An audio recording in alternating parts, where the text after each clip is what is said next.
Hello everyone, welcome to my channel. So in today's video we talk about an incident which has happened in 1990. तो वो incident क्या था? वो incident था Jallianwala Bagh massacre जो कि हुआ था 1990 के टाइम पे, यानी 1919 के टाइम पे। तो उसमें क्या हुआ था, आप सब में से बहुत से लोग जानते होंगे कि जलियांवाला बाग मैस्केयर में क्या हुआ था। ये वो इंसिडेंट था जब एक पावरफुल ग्रुप जो है एक कमजोर ग्रुप के ऊपर हमला करती है और उसे बुरी तरीके से ख़त्म कर देती है। अब ये जो इंसिडेंट है वो है जलियांवाला बाग अमृतसर का, और ये one of the darkest day of Indian history है, क्योंकि इस दिन बहुत सारे जो लोग थे वो मारे गए थे। क्यों मारे गए थे, तो चलिए आज बात करते हैं। ये जो दिन था, उस दिन जो है सिख लोग जो थे वैसाखी के फेस्टिवल के कारण से सब एक जगह इकट्ठा हुए थे। और क्या हुआ कि सब इकट्ठा होके मंदिर, अपने जो गोल्डन टेम्पल है दरबार साहब हरमिंदर साहब जिसे कहा जाता है, वहाँ पे वो पूजा कर रहे थे। और उनका एक डिस्कशन भी होना था। जो डिस्कशन था रॉलेट एक्ट के अगेंस्ट। रॉलेट एक्ट जो हुआ था वो 10 मार्च 1919 को पब्लिश किया गया था। ये एक्ट क्या, ये one of the darkest act है। रीज़न कि ये एक्ट जो है सो कहता है कि कोई भी ब्रिटिश जो है British can imprison any of the person without any trial. तो इसका मतलब ये है कि वो जो है सो ब्रिटिश लोग जो है सो किसी भी इंसान को विदाउट एनी ट्रायल कि वो इनोसेंट है या वो गिल्टी है, वो बिना कुछ चेक किए हुए उन्हें अरेस्ट कर लेते थे। अब ये तो देखिए, मान लीजिए आपने कोई गलती ना की हो और आपको उसकी सजा मिले, तो ये बात तो ठीक नहीं है। बहुत सारे इंडियन जो है सो इसके अगेंस्ट थे। तो इसी का डिस्कशन रॉलेट एक्ट के अगेंस्ट में डिस्कशन करने के लिए कुछ लोग, यानी कुछ लोग जो थे, लगभग 20,000 लोग इकट्ठा हुए थे। कहाँ? जलियांवाला बाग में। और उन्होंने क्या किया कि वो गोल्डन टेम्पल में अपनी पूजा की और उसके बाद उन्होंने डिस्कशन करना शुरू किया। और जब वो डिस्कशन कर रहे थे तब अचानक से वहाँ पे जनरल डायर आए। जनरल डायर जो था वो एक कॉलोनियल था, यानी कॉलोनियल यानी फॉरेनर था, ब्रिटिश की तरफ से था। और साथ ही में वो जो है सो बंगाल आर्मी में से भी था, उसका कैप्टन था। और आप लोगों ने सुना होगा कि इसी रॉलेट एक्ट के अगेंस्ट जो है सो गांधी जी ने सत्याग्रह किया था। और उसके उस वो भी एक प्रोटेस्ट था, ठीक है। तो लोग जो है सो इस एक्ट को मानने के लिए तैयार नहीं थे। रीज़न यही था इसके पीछे का कि ये एक्ट कोई भी नहीं मानेगा। अब मान लीजिए आपने कोई गलती की ही ना हो और उसकी सजा आपको दी जा रही है, तो ये किसी तरीके से सही नहीं है। यानी without any trial you are arrested और कॉन्फाइंड इन जेल। ओके। और कोई भी ट्रायल आपको नहीं दिया जाएगा। तो क्या हुआ कि जलियांवाला बाग में जो है सो अचानक से जो है सो जब वो डिस्कशन कर रहे थे लोग, तो क्या होता है कि वहाँ पे जनरल डायर आ जाता है जो कि एक कॉलोनियल था और ब्रिटिश आर्मी से था। और जैसे कि हम सब जानते हैं कि ब्रिटिश तो कभी हमारे भारत के लोगों का अच्छा नहीं चाहते थे। तो क्या हुआ कि उसने क्या किया कि जो लोग थे उन्हें 1 मिनट का भी समय नहीं दिया, थोड़ा भी चांस नहीं दिया कि आप इस जलियांवाला बाग से बाहर निकल जाओ without any without any type of fight. उन्होंने कोई समय नहीं दिया। उन्होंने सीधा एक ही शब्द बोला। इसलिए कहा जाता है general Dyer have said only one word, that is fire. Fire सिर्फ एक शब्द बोला और वो 90 आर्मी के साथ आई थी। उतने लोगों के लिए 90 आर्मी के साथ आई थी और उसके पास बहुत सी वेपन्स थी। और उन्होंने क्या किया कि सीधा फायर बोल दिया। अब वहाँ पे जो लोग आए थे वो उसमें मेंस भी थे, वुमेन्स भी थी, चिल्ड्रंस भी थे, बहुत सारे बच्चे भी थे। तो क्या हुआ कि उन्होंने सीधा अंधाधुंध गोली चलाना शुरू कर दिया। अब क्या हुआ कि सभी को गोली लगी और बहुत से लोग घायल हुए, जिनका आगे चल के मौत हो गया। अब जनरल डायर ने लगातार 15 मिनट तक he have fight about 15 minutes continued fire. उन्होंने कंटिन्यू फायरिंग की 15 मिनट तक। सोचिए कि 15 मिनट तक लगातार फायरिंग में लोगों का क्या हाल हुआ होगा। और उन्होंने फायरिंग शुरू कर दी 20,000 अनआर्म्ड पीपल पे।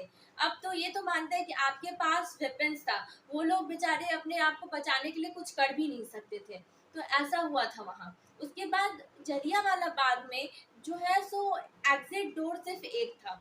अब उस एग्जिट डोर पे जो है सो कितना स्मार्ट था, कितना वो मतलब कि क्रूएलिटी उसके अंदर कितनी ज़्यादा थी वो जनरल डायर के अंदर, कि उसने क्या किया कि ब्रिटिश आर्मी को जो है उस गेट के सामने खड़ा कर दिया और पूरी तरीके से उस गेट को ढक दिया ताकि उधर से कोई बाहर ना निकल सके। और वो चाहता भी नहीं था कि वो कोई भी लोग बचे, सब मारे जाए, वैसा चाहता था वो।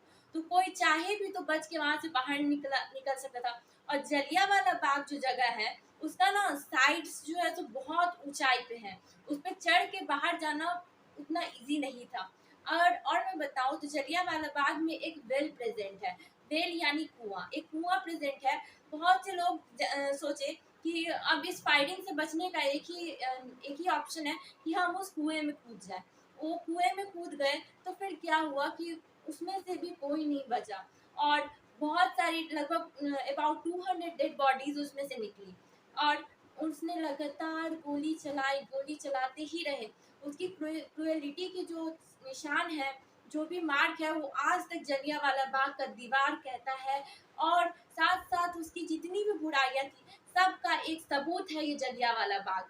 उसने क्या किया, वो फायरिंग करता रहा, सभी को मार दिया। उसके बाद उसने वो जो है सो वहां से फिर जाने लगा। और वो जो भारतीय रास्ता था उस रास्ते में लगातार गोली चलाते गया, जो बिना, जिसे वो जानता भी नहीं था, निर्दोष लोगों पे वो गोली चलाता गया। पता नहीं उसने क्या सोचा था, ऐसा क्या सोचकर उसने किया था। और उसे वो एक मतलब कि ब्रिटिश से था तो वो हमारा अच्छा तो चाहता नहीं था। तो ऐसा ही हुआ। उसके बाद लोग, बहुत सारी लाशें निकली। और वो जो फॉरेनर्स थे, फॉरेनर्स के रिपोर्ट के हिसाब से लगभग 350 लोग मरे। ये अभी तक कंफर्म नहीं किया गया कि कौन सा रिपोर्ट सही है। कुछ लोग मानते हैं कि 350 लोग मरे, कुछ लोग मानते हैं कि 100 लोग मरे, कुछ किताबों में दिया गया कि 100 लोग मरे थे। बट ऐसा नहीं है। अकॉर्डिंग टू इंडियंस, ये जो रिपोर्ट बताया गया है वो गलत है, क्योंकि उनके हिसाब से लगभग 1200 लोगों को मारा गया था। सोच सकते हैं कि अनआर्म्ड पीपल, आप अपने आप को उन्होंने बचाने का भी प्रयास किया फिर भी वो नहीं बच पाए। ये तो बहुत ही ज्यादा दुख की बात है। मतलब कि आप कितना भी चाह लो फिर भी आप अपने आप को ना बचा पाओ। तो उन्होंने क्या किया कि वेल में जो कूदे सो भी गए, और जिन्हें गोली लगा वो भी गए। और वो रोड पे भी चलता गया, सभी को मारता गया, और कोई भी लोग नहीं बच पाया। मगर उस इंसिडेंट का जो है सो इस उस इंसिडेंट में एक व्यक्ति बचा था। वो व्यक्ति था सरदार उधम सिंह। और उस जब कुछ दिन बाद समय बीतता गया, वो वापस चला गया। और उसकी क्रुएलिटी के निशान, जितने उसने गोली मारी, और वो गोली पूरा दीवार पे जलियांवाला बाग की दिखती है। और वो जो वेल था वहाँ पे आज वो ब्लड वेल के नाम से जाना जाता है, क्योंकि उसमें पूरी तरीके से वो लोग गिर के मर गए और उसमें से लाशें निकली थी, इसीलिए ब्लड वेल उसे कहा जाता है। तो अब हम बात कर रहे थे कि वो जो धीरे धीरे समय बीतता गया तो रेजिनाल्ड डायर मारा गया, मतलब खुद मर गया, उसे कोई परेशानी हुई, डिजीज हुई, जिस कारण से वो मर गया, यानी एक अंत तो हुआ। मगर इसका एक और जो भी था कल्प्रिट, वो था, मगर अभी भी बुराई का अंत नहीं हुआ था। अभी भी उसका एक और कल्प्रिट जो था माइकल डायर, वो जिंदा था। और सरदार उधम सिंह वो इकलौते इंसान थे जो जलियांवाला बाग में होने के बावजूद बच गए थे। वो क्या किए थे कि जहाँ भी जितने भी लोग थे जिनकी लाशें थी उसके बगल में वो लेट गए थे, ताकि उन्हें लगे कि वो भी मर चुके हैं। और जैसे ही जलियांवाला बाग से जो भी ब्रिटिशर्स थे सब निकले, तो उन्होंने क्या किया कि वो निकल वहां से चले गए। और उनका लक्ष्य था जीवन का कि वो माइकल डायर को मारे। और उसके लिए ना उन्हें लंदन जाना था। लंदन जाते कुछ दिन के बाद ना मतलब कि ये जो थे सरदार उधम सिंह, वो उनके माता पिता तो कोलैप्स हो गए थे, उनके माता पिता नहीं रहे थे। तो उन्हें जो है एक ऑर्फेनेज में रखा गया, और वो ऑर्फेनेज में रहते थे। मगर उनका जो जीवन का लक्ष्य था यही नहीं रुका। उन्होंने बहुत दिन तक कारपेंटर का काम किया। कारपेंटर का काम करते गए कुछ पैसे इकट्ठा किए। उस समय उन्हें 20,000 रुपए की जरूरत थी। तो वो वहाँ से लंदन जाने के लिए रास्ते में रुके, और फिर उस जगह पे रुक के कुछ समय तक वेटर का काम किया, पानी पानी सर्व करने का।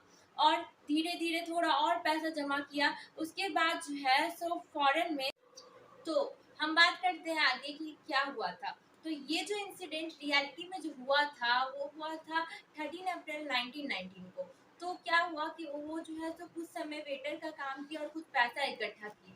और पैसा इकट्ठा करने के कारण से धीरे धीरे उन्होंने पैसा इकट्ठा किया, और उनके पास इतने पैसे हो गए थे कि वो यहाँ से लंदन जा सके, लंदन यूके। तो वहाँ पे क्या हुआ कि एक सेमिनार था, जिस सेमिनार में माइकल डायर भी आया था और वो सेकंड कल्प्रेट था। तो माइकल डायर भी वहाँ पे प्रेजेंट थी और साथ में माइकल डायर के साथ ईस्ट इंडिया कंपनी, अगर आपने ईस्ट इंडिया कंपनी के बारे में आपको नहीं पता तो आप हमारे प्रीवियस वीडियो को जाके देखिए और अभी अभी पता करें कि उस वीडियो में क्या चीज़ मैंने बताई है उनके बारे में। तो क्या हुआ कि वहाँ पे ईस्ट इंडिया कंपनी प्रेजेंट थी। वहाँ पे सरदार उधम सिंह पहुँचते हैं और 3 गोली जो है सो मारते हैं माइकल डायर के सीने पे और उसे ख़त्म कर देते हैं। और उस दिन क्या हुआ कि फिर उसके बाद वहाँ ब्रिटिश आर्मी पहुँची और उन्होंने कहा my life goal is completed, I don't want to leave a minute now. तो इसका मतलब था कि उनका लाइफ का जो टारगेट था, उनका जो गोल था वो पूरा हो चुका है। अब वो 1 मिनट भी नहीं जीना चाहते हैं, क्योंकि उनका जो टारगेट था वो पूरा हो गया, वो जीवन में वही करना चाहते थे। तो उन्होंने मार दिया था। भले उसके बाद कुछ समय बाद बेरहमी से उन्हें फांसी देकर फांसी की सजा मिल गई और उन्हें ब्रिटिश ने फांसी पर चढ़ा दिया। और धीरे धीरे उसी दिन इस महान व्यक्ति, इस बहादुर इंसान का बहुत बहादुर इंसान खत्म हो गया। और उसी दिन जो है सो बहुत दुखी होने की बात है, जो बहुत पूरा भारत पछतावा मनाता है कि उस दिन उन्हें मार दिया गया। और फिर मगर भले ही वो हम लोग को छोड़ के चले गए, बट कहा जाता है legends never die, it is always he is always in our heart. वो हमेशा हमारे दिल में रहेंगे और वो कभी खत्म नहीं होंगे, वो हमेशा हमारे दिल में ही रहेंगे। और देखिए कैसे उन्होंने अपना बदला लिया। और जलियांवाला बाग के बारे में मैंने आपको बताया कि क्या था ये इंसिडेंट और कितने सारे लोग उसमें मारे गए थे। और क्योंकि 20,000 लोग थे तो कुछ लोग ऐसा बताते हैं कि 100 लोग मरे थे, बुक्स में भी ऐसा ही दिया गया है। मगर ब्रिटिश के हिसाब से 350 लोग मारे गए थे, मगर इंडियन रिपोर्ट के हिसाब से 1000 peoples are died at that time. So और 200 बॉडीज निकली थी वेल में से। तो चलिए आप लोग ये वीडियो देख ही लिए हैं, तो अगर आपने हमारे ईस्ट इंडिया कंपनी वाला वीडियो नहीं देखा है तो अभी जाए और हमारे वीडियो को देखिए और चैनल को लाइक करें और चैनल को सब्सक्राइब करें। Thank you and have a nice day.